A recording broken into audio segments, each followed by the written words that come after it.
Hello friends, कैसे हैं आप सब। Welcome you to all my channel. जैसा कि आप सब जानते हैं कि हमारे पास सब सब्जेक्ट के प्रैक्टिस सेट चल रहे हैं। अगर आपको नहीं पता है तो प्लीज़ जितने भी प्लेलिस्ट हैं सब में जाइए। हिस्ट्री, पॉलिटी और ज्योग्राफी, जनरल साइंस सब की प्लेलिस्ट चल रही है। सब में टेस्ट सीरीज चल रहे हैं, जिससे आपकी तैयारी को एक नया मुकाम मिलेगा। आपके रिवीजन ऑटोमेटिक होंगे और सारे टेस्ट सीरीज़ के साथ हम लोग 100 से 150 200 अलग से जीएस के फैक्ट रिवीजन करते चलते हैं। इसकी सबसे बड़ी बेनिफिट ये है। तो अगर आपने ये पॉलिटी के प्रैक्टिस से 14 है, इससे पहले 13 तक नहीं लगाए हैं तो पॉलिटी के प्लेलिस्ट में जाइए और शुरू से एक दिन टाइम निकालिए, 2 से 3 घंटे बैठिए और सारे प्रैक्टिस सेट को लगा जाइए। ये डेडिकेशन ही आपको सफलता दिलाएगा। 2 से 3 घंटे, मेरा ये मास्टर कीवर्ड याद रखिएगा।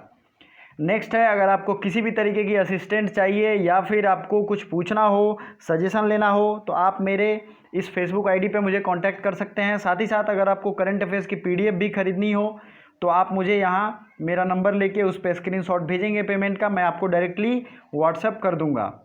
ये हमारा 1 डे एग्ज़ाम पॉइंट है, इसे ज़रूर सब्सक्राइब कर लें। इस पे सारे वीडियोस पहले आते हैं और बहुत ज़्यादा हाई लेवल की तैयारी कराई जाती है। तो चलिए पहला जो है क्वेश्चन वो देख लेते हैं।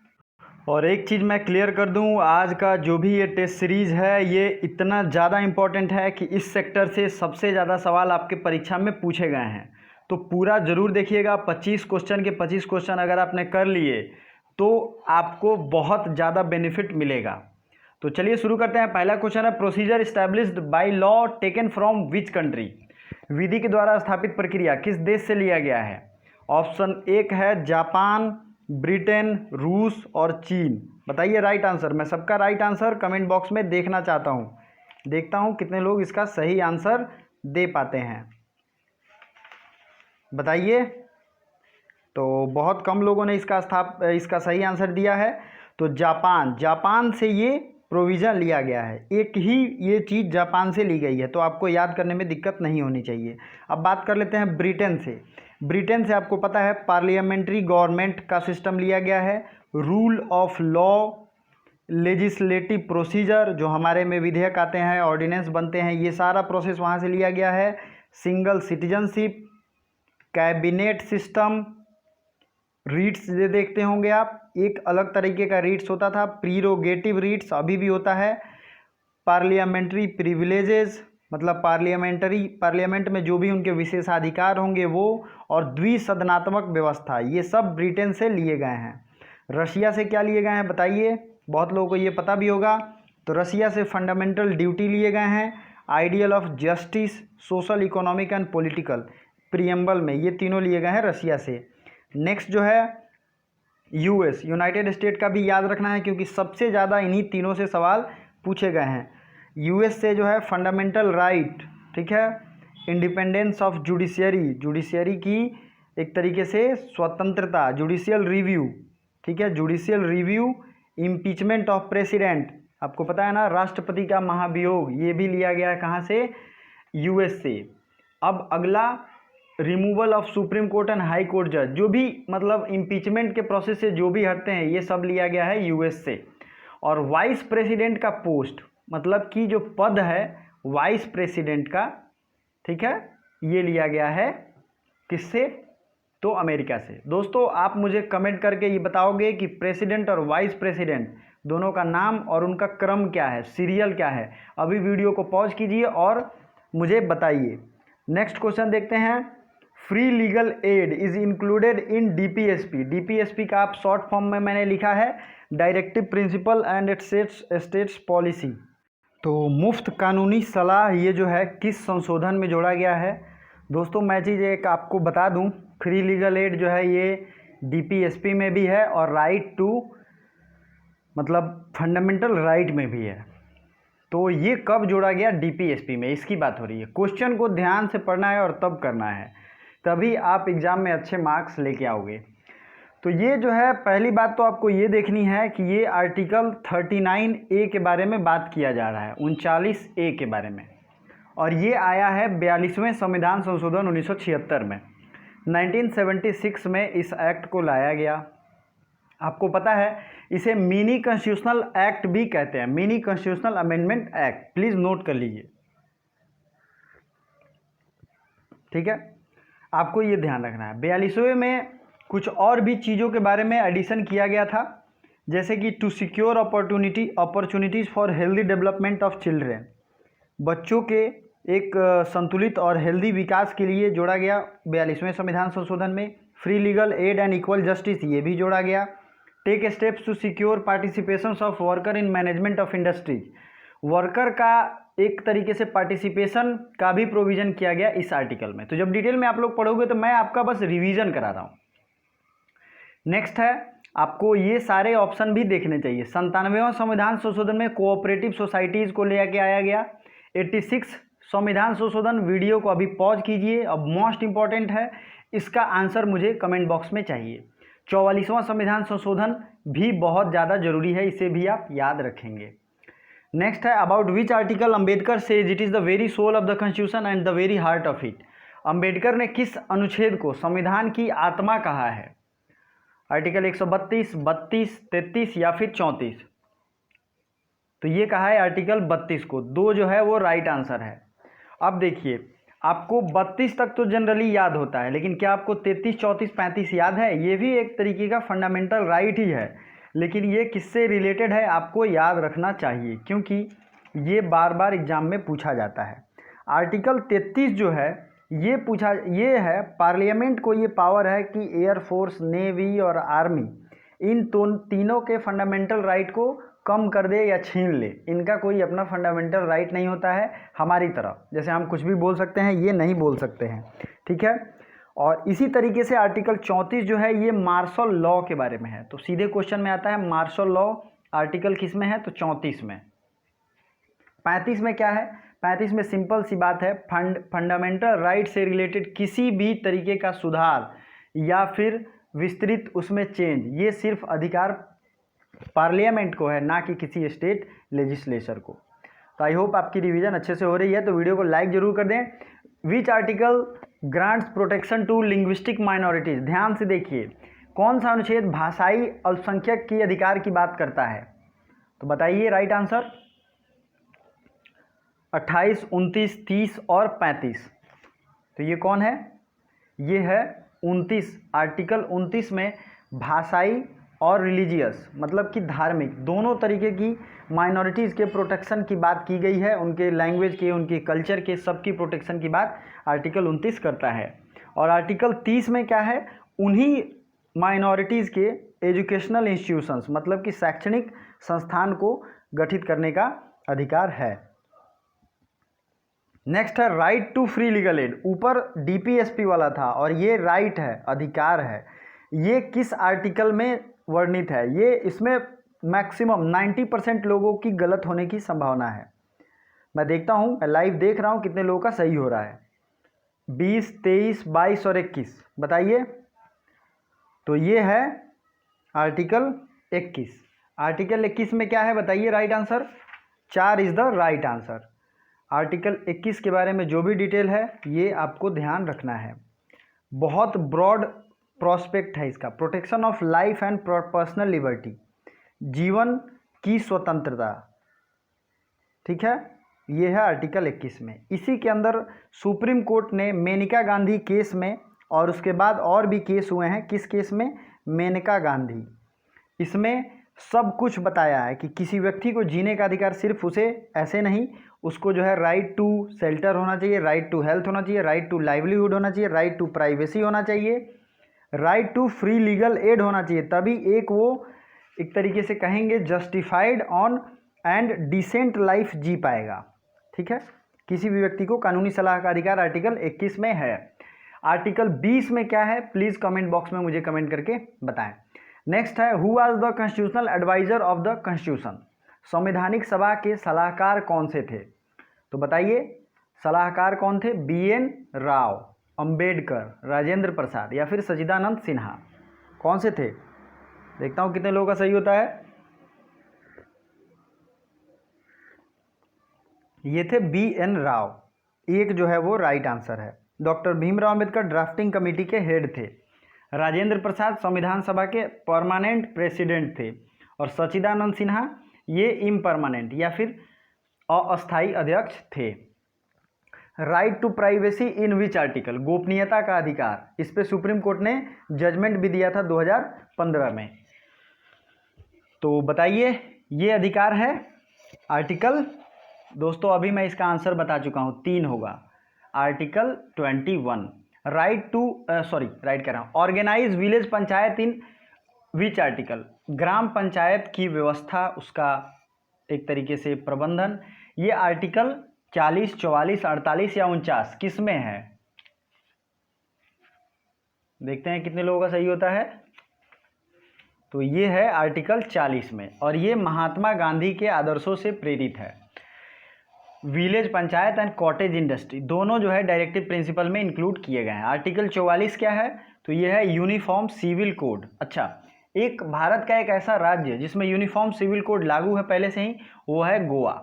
और गोवा जो है एक ऐसा स्टेट है इंडिया का जिसमें कोरोना का एक भी केस नहीं है। 48 के बारे में बताइए। 48 है, 48 नंबर जो आर्टिकल है इसमें organise agriculture and animal husbandry, जानवरों के संरक्षण, उनके एनिमल हस्बेंड्री मतलब उनके लालन पालन के बारे में विशेष बात की गई है आर्टिकल 48 में। 49 में क्या है? 49 में monuments, places and objects of national importance, जो भी राष्ट्रीय इंपॉर्टेंस की चीज़ें हैं, स्मारक हैं, उनके प्रिजर्वेशन की बात की गई है। दोस्तों आई होप आपके सारे रिवीजन अच्छे से हो रहे होंगे। आर्टिकल 50 के बारे में बताइए। जुडिशियरी को एग्जीक्यूटिव से अलग कर दिया गया है। आर्टिकल 51 के बारे में बताइए।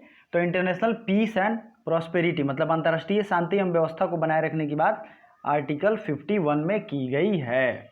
तो जल्दी से वीडियो को लाइक कर दीजिए, लाइक से मुझे मोटिवेशन मिलता है।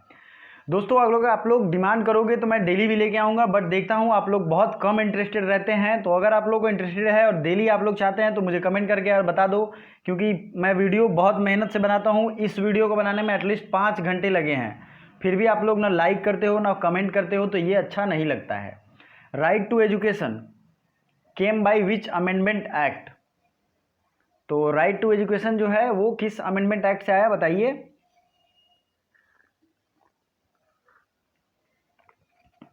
ये है 86, एक जो है वो राइट आंसर होगा। 91 में क्या है? राज्यसभा, विधानसभा, मतलब कि एक तरीके से पार्लियामेंट में जो आप कैबिनेट देखते हैं या मंत्रिमंडल देखते हैं या फिर स्टेट लेजिस्लेचर में मंत्रिमंडल देखते हैं, वो पूरे मंत्रियों के 15% से ज़्यादा नहीं हो सकते हैं। ठीक है, मतलब 100 अगर टोटल एमपी हैं तो मंत्री कैबिनेट उसमें से कितने होंगे? ये नहीं कि 100 में से 60 को मंत्री बना दिए, ऐसा नहीं होता है, 15 ही होता है। तो ये प्रोविज़न आया कहाँ से? तो 91st अमेंडमेंट एक्ट में। 97 में कोऑपरेटिव सोसाइटी आता है। 73 और 74वां संविधान संशोधन बहुत ज़्यादा जरूरी है, आपको ये पता होना चाहिए। ग्राम पंचायत और म्यूनसिपालिटी का प्रोविज़न इसमें आया है। कोऑपरेटिव सोसाइटीज़ ये किस अमेंडमेंट में आया? मैंने अभी ऊपर ही बताया है। कोऑपरेटिव सोसाइटी ये 97। आई होप आप लोग का ये सही होगा। दोस्तों ये हमारी वनडे एग्जाम पॉइंट है, इस चैनल को जरूर सब्सक्राइब कर लें। डिस्क्रिप्शन में लिंक भी दिया है, आपको कोई और परेशान होने की ज़रूरत भी नहीं है। और पीडीएफ के लिए टेलीग्राम जरूर ज्वाइन करें। इस चैनल पे पहली बार है तो सब्सक्राइब करें, लाइक बटन जरूर दबाएं। चलिए आगे बढ़ते हैं। फ्रीडम ऑफ एसोसिएशन मतलब एक तरीके से एसोसिएशन बनाने का अधिकार, ये किस में है? तो ये है आर्टिकल 19 में। आर्टिकल 19 में। नेक्स्ट है how many matter present in union list. मैंने इस पे सवाल टेलीग्राम में भी पूछा था, बहुत लोगों के गलत हुए, तो आप प्लीज़ ध्यान दीजिए। जिनका भी गलत हुआ है लगभग 60% लोगों का गलत था। 3 तरह की लिस्ट है, यूनियन लिस्ट, स्टेट लिस्ट और कंकरेंट लिस्ट। सबसे पहले यूनियन लिस्ट में 100 आर्टिकल थे। कितने थे? 100। फिर उसको घट गया, उसमें से 3 जो है वो डिलीट कर दिया गया किसी कारणवश, तो उसमें कितने बचे? 97। आपको ये ध्यान रखना चाहिए, याद रखना है आपको, ठीक है। सॉरी दोस्तों, ये मैंने उल्टा बोल दिया। शुरू में 97 थे, अभी प्रेजेंट टाइम में 100 हैं। इसको प्लीज़ एक बार सुधार कर लीजिए, अगर आपने नोट बना लिया होगा तो। शुरू में 97 थे, अभी 100 हैं। उसी तरीके से स्टेट लिस्ट में शुरू से 66 था और अभी 61 है। और एक चीज़ याद रखिए, इसमें का जो 5 निकला वो कंकरेंट लिस्ट में चला गया, समवर्ती सूची में, तो उसमें 47 था तो वो 52 हो गया। इस ट्रिक को मैं एक बार और समझा देता हूँ। स्टेट लिस्ट में बढ़ा है, 97 से 100 हुआ है, ठीक है। दूसरा है 66 पहले स्टेट में था, सेंटर का 97 से 100 हुआ है, स्टेट में 66 था तो 61 हुआ है, 5 घटा, तो ये 5 जो है कंकरेंट लिस्ट में आ गया, 47 था तो 52 हो गया। तो आपको ये ध्यान रखना है। आप एक सीरीज में भी याद रख सकते हैं 100 61 52, 100 61 52, क्योंकि अभी का ही एग्जाम में पूछा जाएगा। 100 61 52, केंद्र राज्य समवर्ती, ये ट्रिक आप प्लीज नोट कर लीजिए। How many matters present in state list, तो ये है 61, 4 जो है वो राइट आंसर होगा। Welfare of the people by the state, राज्य की कल्याणकारी राज्य की अवधारणा, कल्याणकारी राज्य की अवधारणा, ये किस आर्टिकल में वर्णित है? ऑप्शन देखिए यहाँ स्क्रीन पे है, 38 39 40 और 41।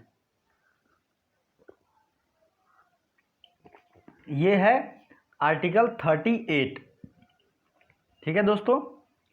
चलिए बाकी आर्टिकल के बारे में बता चुका हूँ। Equal pay for equal work, मतलब समान कार्य के लिए समान वेतन, ये किस आर्टिकल में निहित है? बहुत बार वीवीआई, मोस्ट इंपॉर्टेंटली बहुत बार इससे पूछा गया है सवाल। तो ये है आर्टिकल 39A। नेक्स्ट आइए, who is the defender of the fundamental rights, मतलब कि फंडामेंटल राइट या कि मूल अधिकार का संरक्षक कौन है निम्न में से?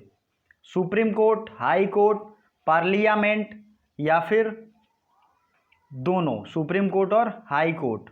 बताइए कौन से हैं? इसका राइट आंसर क्या होगा? इसका राइट आंसर होगा सुप्रीम कोर्ट, ठीक है। पार्लियामेंट लॉ बना सकती है, लेकिन वो कोई ऐसा लॉ बना दे जो कि बेनिफिशियल नहीं हो तो उसे सुप्रीम कोर्ट रद्द कर देती है। तो गारंटर वही हुई, डिफेंडर वही हुई। Common civil code is described in, ये कहाँ डिस्क्राइब्ड है? तो ये है directive principle of state policy, 1 नंबर जो है वो राइट आंसर होगा। नेक्स्ट जो है, India and its foreign relation is mentioned in, भारत और उसके विदेश नीति के बारे में वर्णन है, किसमें है बताइए? ये भी directive principle and state policy. देखिए fundamental right, directive principle, parliament, ये सब ऐसे चैप्टर हैं जिससे बहुत ज़्यादा सवाल पूछे जाते हैं, तो प्लीज़ याद रखिए। Separation of judiciary from executive, ये किसमें है? ये मैं आंसर बता चुका हूँ, तो ये है आर्टिकल 50। नेक्स्ट है article 21 is added by which amendment, ये मैंने अभी बताया है, राइट टू एजुकेशन 86वां संविधान संशोधन द्वारा आर्टिकल 21A को जोड़ा गया। कोऑपरेटिव सोसाइटीज का वर्णन किस अनुच्छेद में है बताइए? तो ये है आर्टिकल 43A, 43B, 41 या फिर 40। कोऑपरेटिव सोसाइटी का वर्णन आर्टिकल 43B में है। कहाँ है? 43B में, बी में याद रखिएगा। और इसे कब लाया गया? तो 97वां 97th constitutional amendment act. Equal pay for equal work का प्रोविजन किस अनुच्छेद में किया गया? ये मैं बता चुका हूं, ये कहाँ है? आर्टिकल 39 में। नेक्स्ट है, संविधान में ग्राम पंचायत का वर्णन किनके विचारों से प्रभावित है? मैंने बताया था अभी, इसका राइट आंसर बताइए। वल्लभ भाई पटेल, सुभाष चंद्र बोस, जवाहरलाल नेहरू और महात्मा गांधी। तो ये महात्मा गांधी के विचारों से प्रेरित है। किस अनुच्छेद में SC/ST के लिए स्पेशल प्रोविजन की बात की गई है? तो ये अंतिम 2 क्वेश्चन बच गए हैं, बताइए। तो ये है आर्टिकल 46।